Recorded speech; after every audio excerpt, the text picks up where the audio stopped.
मैं शाइना परमार हिस्टरी के लैक्चर के तुहानूं कुछ होर जानकारी देने लिए अज फिर हाजिर हाँ। पिछले लैक्चर्स के असी BC AD का जोड़ा एक डिफरेंस से उन्होंने क्लीयर किया, एशियंट इंडियन हिस्टरी के सोर्सिस बारे पढ़े हैं और इस तो अलावा इंडिया के मैप दी सारिया डायरैक्शनस भी क्लीयर कीतियां ते एशियंट हिस्टरी के हिस्टोरिकल प्लेसिस बारे भी दस्या। हुण जिहड़ा नैक्सट है टॉपिक साडा अज है वो है Indus valley civilization. Indus valley civilization नूं हड़प्पन सिविलाइजेशन के नाम नाल भी जानिया जाता है, हड़प्पा सभ्यता भी इनू कहते हैं। ये जो टाइम पीरियड है इनू एक एज का युग का नाम दिता है। ये मानते हैं कि जिहड़ी सिंधु घाटी की सभ्यता है एक कांस्य युगीन सभ्यता है, सो इस करके इसनूं ब्रॉन्ज एज भी कहते हैं। जिहदा टाइम पीरियड असीं मानते हैं 3300 BC तो लैके 1300 BC तक। अलग अलग तरह के युग चलते रहे हैं। जिदा असीं हिस्टरी की शुरुआत मानते हैं, सानू एक्चुअल च पता ही नहीं है कि इंसान कदों धरती पर आया। साडे एस्टीमेट्स ही है कि कदों तो रहना शुरू किया, कदों तो रहना शुरू किया। सब तो पहला टाइम जिहड़ा असीं मानते हैं, जिहड़ा युग है आइस एज मानते हैं। ठीक है, बर्फ का समा जिहड़ा हैगा, बर्फ का समा साडा जिहड़ा हैगा 2.5 मिलियन ईयर्स अगो है। पहला बर्फ ही बर्फ सी और हौली हौली टैंपरेचर चेंज होता रहा। टैंपरेचर चेंज होया तां इत्थे जीव ने जन्म लिया ते हौली हौली इंसानी युग चलना शुरू होया। उस तो बाद आती है स्टोन एज, जिन्हों असीं पत्थर युग कहते हैं। ये अलग अलग हिस्सों च वंडिया होया है।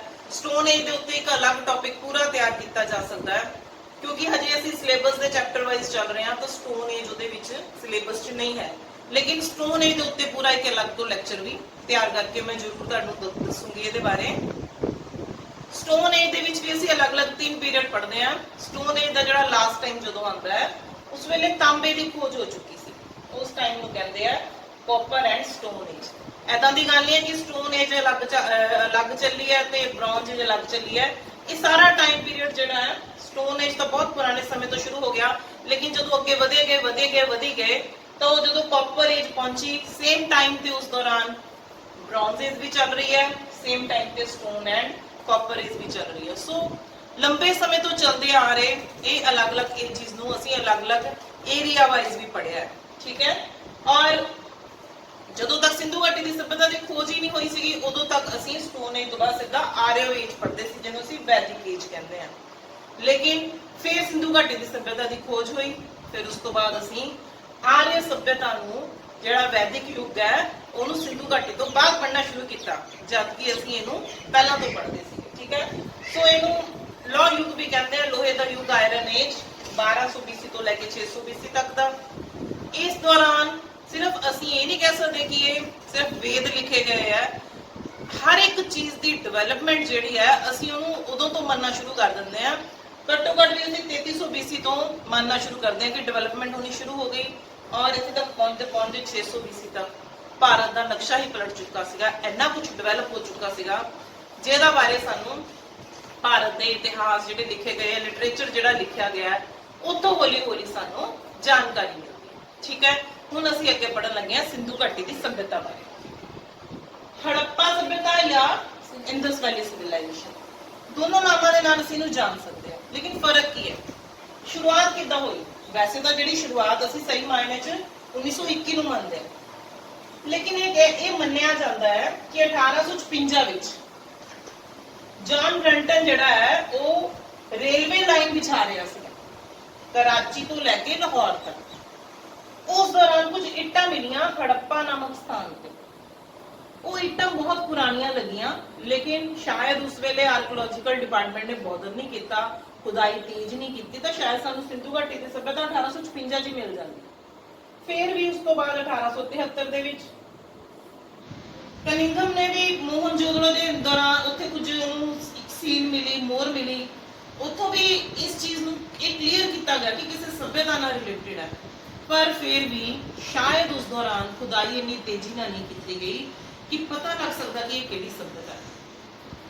और जिहड़ी मोर मिली उहदे उत्तों भी कुछ खास जिहड़ी इन्फॉर्मेशन नहीं मिल सकी। फिर उस तो बाद कहते हैं 1921 दे विच मिंट गुमरी नामक जगह ते ना दया राम सानी ने जो खुदाई शुरू की तो उतों उन्होंने हड़प्पा के बारे जानकारी। फिर उस तो बाद RD बैनर्जी ने 1922 दे विच ਜਦੋਂ ਖੁਦਾਈਆਂ ਸ਼ੁਰੂ ਕੀਤੀਆਂ, ਇਹਨਾਂ ਦਾ ਮੇਨ ਮਕਸਦ ਸੀਗਾ ਬੌਧੀ ਸਤੂਪਾਂ ਨੂੰ ਲੱਭਣਾ। ਆਰਡੀ ਬੈਨਰਜੀ ਖੁਦਾਈ ਉਹ ਬੁੱਧ ਧਰਮ ਲਈ ਕਰਨਗੇ, ਲੇਕਿਨ ਮਿਲ ਉੱਥੇ ਕੀ ਗਿਆ, ਉਹਨਾਂ ਨੂੰ ਮੋਹਨਜੋਦੜੋ ਉੱਥੋਂ ਦੀ ਬਹੁਤ ਸਾਰਾ ਸਮਾਨ ਮਿਲ ਗਿਆ। ਇਹਨਾਂ ਦੋਨਾਂ ਇਲਾਕਿਆਂ ਦਾ ਸਮਾਨ ਆਪਸ 'ਚ ਮਿਲਦਾ ਸੀ। ਫਿਰ ਲੱਗਾ ਕਿ ਇਹ ਇੱਕੋ ਹੀ ਸੱਭਿਅਤਾ ਹੈ, ਇੱਕੋ ਸੱਭਿਅਤਾ ਹੈ, ਇਸ ਕਰਕੇ ਇਹਦੀ ਖੁਦਾਈ ਤੇਜ਼ ਹੋ ਗਈ। ਕਰਦੇ ਕਰਦੇ ਕਰਦੇ ਇੰਨੇ ਪਲੇਸਿਸ ਮਿਲ ਗਏ, ਫਿਰ ਇਸ ਗੱਲ ਦੀ ਸ਼ਿਓਰਟੀ ਹੋ ਗਈ ਕਿ ਇਹ ਸੱਭਿਅਤਾ ਕਾਫੀ ਵਿਸਤਾਰ ਦੇ ਵਿੱਚ। ਠੀਕ ਹੈ, ਸੋ ਜਦੋਂ ਇਹ ਖੁਦਾਈਆਂ ਕੀਤੀਆਂ ਗਈਆਂ, ਆਰਕੀਓਲੋਜੀਕਲ ਡਿਪਾਰਟਮੈਂਟ ਦੇ ਹੈਡ ਸੀਗੇ ਸਰ ਜੌਨ ਮਾਰਸ਼ਲ, ਉਹਨਾਂ ਨੇ ਜਿੰਮਾ ਚੱਕਿਆ ਕਿ ਮੈਂ ਇਸ ਸੱਭਿਅਤਾ ਦੀ ਪੂਰੀ ਜਾਣਕਾਰੀ ਲੱਭਾਂ।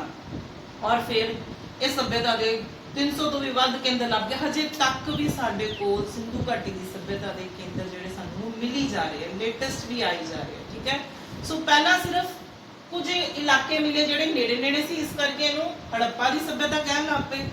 ਫਿਰ ਹੌਲੀ ਹੌਲੀ ਜਿਹੜੀ ਸਿੰਧ ਨਦੀ ਆ ਉਹਦੇ ਆਲੇ ਦੁਆਲੇ ਬਹੁਤ ਸਾਰੇ ਇਲਾਕੇ ਮਿਲ ਗਏ, ਜਿਸ ਕਰਕੇ ਅਸੀਂ ਇਹਨੂੰ ਸਿੰਧੂ ਘਾਟੀ ਦੀ ਸੱਭਿਅਤਾ ਵੀ ਕਹਿੰਦੇ ਹਾਂ। ਹੁਣ ਉਸ ਤੋਂ ਅੱਗੇ ਮੈਂ ਤੁਹਾਨੂੰ ਦੱਸਦੀ ਹਾਂ ਇਹਦਾ ਟਾਈਮ ਪੀਰੀਅਡ ਕੀ ਹੈ, ਕਿਹੜੀ ਇਹਦੇ ਬਾਰੇ ਜਾਣਕਾਰੀ ਹੈ, ਔਰ ਇਸ ਤੋਂ ਇਲਾਵਾ ਇਹ ਕਿਹੜੇ ਕਿਹੜੇ ਪਾਸੇ ਕਿੱਥੇ ਕਿੱਥੇ ਤੱਕ ਫੈਲਿਆ।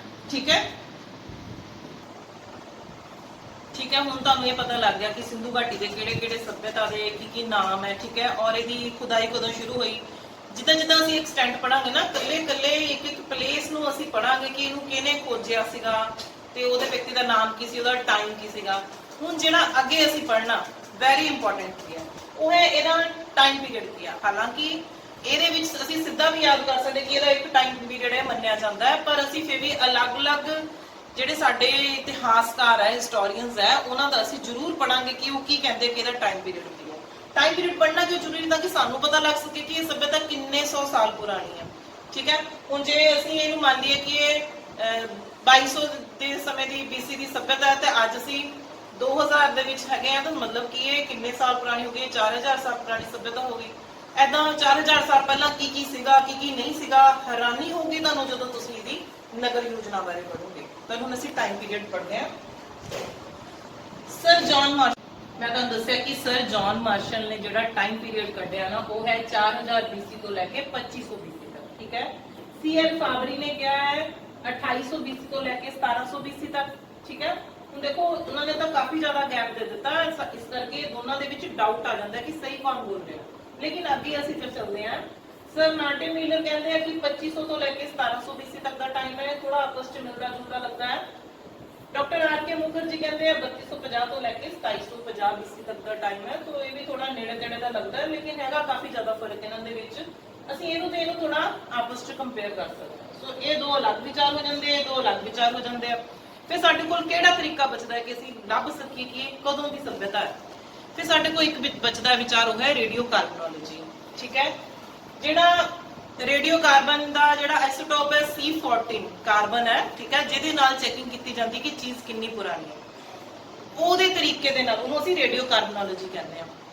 ਕਾਰਬਨ ਟੈਸਟਿੰਗ ਦੇ ਨਾਲ ਟੈਸਟ ਕਿਹਦਾ ਕਰਨਾ ਹੈ, ਹੁਣ ਜਿੱਦਾਂ ਸਾਨੂੰ ਕੋਈ ਪੁਰਾਣੀ ਚੀਜ਼ ਮਿਲ ਗਈ, ਬਿਲਡਿੰਗਸ ਮਿਲੀਆਂ, ਉੱਥੋਂ ਦੀ ਗਹਿਣੇ ਮਿਲੇ ਆ, ਭਾਂਡੇ ਮਿਲੇ ਆ, ਸੋ ਉਸ ਚੀਜ਼ ਦੀ ਜਿਹੜੀ ਸਾਇੰਟੀਫਿਕਲੀ ਅਸੀਂ ਜਿਹਨੂੰ ਅਸੀਂ ਚੈੱਕ ਕਰਦੇ ਹਾਂ ਕਿ ਚੀਜ਼ ਕਿੰਨੀ ਪੁਰਾਣੀ ਹੈ, ਉਸ ਤਰੀਕੇ ਨਾਲ ਜਦੋਂ ਚੈਕਿੰਗ ਕੀਤੀ ਗਈ ਸਮਾਨ ਦੀ, ਤਾਂ ਉਹ ਸਮਾਂ ਨਿਕਲਦਾ ਸਾਡੇ ਕੋਲ 2300 ਤੋਂ ਲੈ ਕੇ 1750 BC ਤੱਕ। ਠੀਕ ਹੈ, C14 ਅਸੀਂ ਇਹਨੂੰ ਕਹਿੰਦੇ ਆ। ਠੀਕ ਹੈ, ਹੁਣ ਤੁਸੀਂ ਕਹੋਗੇ ਕੀ ਹੈ ਰੇਡੀਓ ਕਾਰਬਨੋਲੋਜੀ, ਅਸੀਂ ਕਿੱਦਾਂ ਸਮਝ ਸਕਦੇ ਹਾਂ, ਹਿਸਟਰੀ ਸਟੂਡੈਂਟ, ਸਾਇੰਸ ਦੇ ਸਟੂਡੈਂਟ ਜ਼ਿਆਦਾ ਸਮਝ ਸਕਦੇ। ਇੱਕ ਸਿੰਪਲ ਜਿਹਾ ਤਰੀਕਾ ਹੈ, ਕਿਸੇ ਦੀ ਡੈਥ ਹੋ ਜਾਂਦੀ ਹੈ। ਠੀਕ ਹੈ, ਫਿਰ ਉਹਦਾ ਪੋਸਟਮਾਰਟਮ ਕੀਤਾ ਜਾਂਦਾ ਹੈ, ਫਿਰ ਇਹ ਚੈੱਕ ਕੀਤਾ ਜਾਂਦਾ ਹੈ, ਜਿੱਦਾਂ ਸਾਨੂੰ ਸਾਡੇ ਘਰ 'ਚ ਕਿਸੇ ਦੀ ਡੈਥ ਹੁੰਦੀ ਫਿਰ ਤਾਂ ਸਾਨੂੰ ਪਤਾ ਹੀ ਹੈ ਕਿੰਨੇ ਵਜੇ ਡੈਥ ਹੋਈ ਹੈ, ਲੇਕਿਨ ਕਿਸੇ ਦੀ ਬੋਡੀ ਸਾਨੂੰ 10 ਦਿਨ ਬਾਅਦ ਮਿਲਦੀ ਹੈ, ਕਿਸੇ ਦੀ ਮਹੀਨੇ ਬਾਅਦ ਮਿਲਦੀ ਹੈ।